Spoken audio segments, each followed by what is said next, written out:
सपा के राष्ट्रीय सचिव हैं और जिस तरह से योगी सरकार ये दावा कर रही है कि उत्तर प्रदेश से भ्रष्टाचार, उत्तर प्रदेश से अपराध खत्म हो चुका है, लेकिन बलिया का ही एक नतीजा रहा है। नगरा थाना क्षेत्र के अंतर्गत बापसराय गाँव में जिस लड़की से आत्महत्या की पुलिस कह रही है, वो आत्महत्या और हत्या में उलझी हुई है। क्या कहना चाहेंगे, जिस तरह से पुलिस का बयान आया है कि नहीं, लड़की ने आत्महत्या किया है, इस एंगल से आप देखते हैं? देखिए भाई, आप सबसे बड़ी बात है कि जो बेटी है उसकी आपसे 15 से 20 फुट हाइट पर उसका सर बांधा हुआ और पीछे हाथ बांधा हुआ है।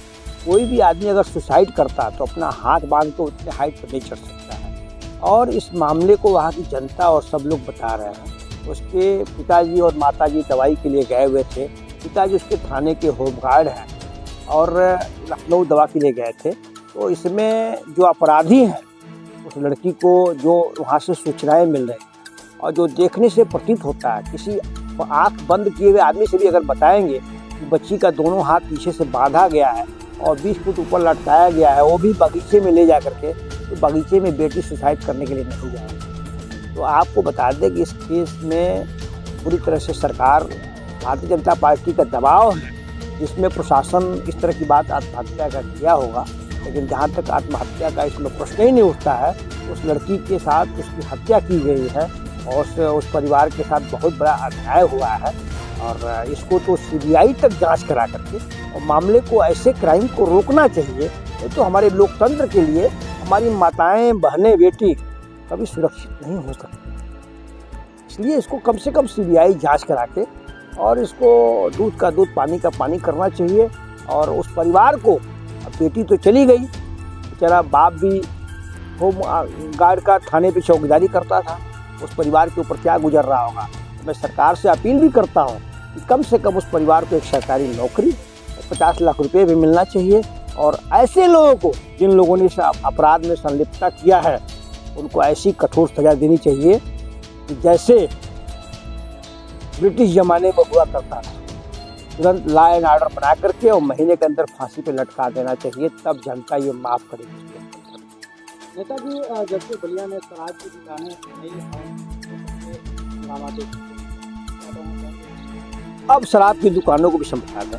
अब ये स्थिति हो गई है कि सरकार अपने भ्रष्टाचार और युवाओं के रोजगार और किसानों की आमदनी और अग्निवीर योजना सबको तोप करके और शराब की रेवेन्यू बढ़ाने में भाजपा सरकार लगी। जबकि यहीं बगल में बिहार में शराबबंदी है, गुजरात में शराबबंदी है और उत्तर प्रदेश में पता नहीं किस दबाव से एक डबल इंजन की सरकार में इस तरह से शराब की दुकानें खोली जा रही हैं।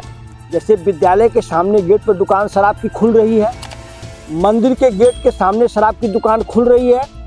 और जहाँ पे हमारे किसान और युवा गाँव में वास करते हैं, गाँव के सड़कों पे 3 गाँव, 4 गाँव, 2 गाँव की आबादी पे आप शराब की दुकान खोलने जा रहे हैं। तो यह भारतीय जनता पार्टी के लोग और सरकार यह संदेश देना चाहती है कि युवाओं को हम रोजगार नहीं देंगे, किसानों को आमदनी नहीं बढ़ाएंगे, आपको जो आपकी ज़मीन है और आपकी जो कुछ भी है सब बेच करके आपको पैदल करा देंगे। अब सवेरा होगा तो बच्चे विद्यालय के गेट पे स्कूल नहीं जाएंगे, शराब की भट्टी के सामने देखेंगे। यह लोकतंत्र के लिए बहुत बड़ा खतरा है। और शराबबंदी सरकार को मैं आगाह करना चाहता हूँ, डबल इंजन की सरकार को, कि तुरंत इसको वापस करके बंद करना चाहिए। आने वाले दिनों में आदरणीय नेता हम लोग के राष्ट्रीय अध्यक्ष अखिलेश जी, 27 में जनता का युवा चेहरा है पूरे देश के। देश की जनता अखिलेश जी को देखती है। जैसे उत्तर प्रदेश में पीडीए के तहत भारतीय जनता पार्टी जो 400 का सपना देख रही थी, उसको जनता ने चकनाचूर कर दिया। उसी तरह से 27 में उत्तर प्रदेश की जनता भाजपा को कहाँ भेज देगी, भाजपा को पता चलने वाला है बहुत जल्दी ही। और मैं बता रहा हूँ, जनता की आवाज़ पहुँचने में बहुत देर नहीं लगता है। आप बताइए, आपने 100 दुकान का हर जनपद में बढ़ाने का टारगेट किया है और कितने विद्यालय आपने, 200 विद्यालय खोला।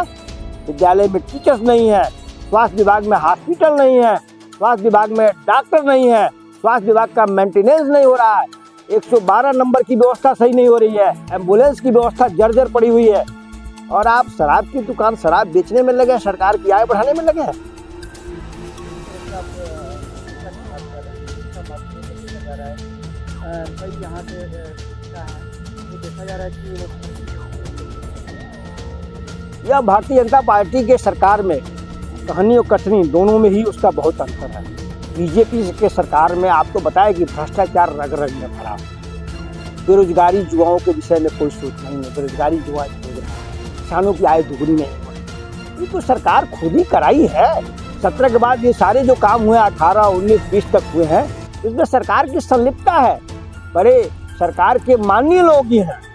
इस भाजपा सरकार की देन है। बलिया में देखा है कि बड़े-बड़े जो नेता हैं उनके जो है फर्जी नीति होके और अपना तस्वीर दिखा रहे हैं और देख रहे हैं भाजपा में जोरों शोर से प्रचार प्रसार कर रहे हैं। तो लेकर आप क्या कहना चाहते हैं? भाजपा सरकार ये सब कुछ करा रही है। भाजपा सरकार, हम किसी व्यक्ति विशेष का आज तक कभी नाम नहीं लिया है, लेकिन भारतीय जनता पार्टी की सरकार में भ्रष्टाचार, युवाओं का बेरोजगार और किसानों की आमदनी, ये सब झूठा जनता को अफवाह फैला करके जनता को गुमराह करने की कोशिश बीजेपी के लोग कर रहे हैं। और डबल इंजन और यूपी की 8 साल की सरकार पूरी तरह से विफल है।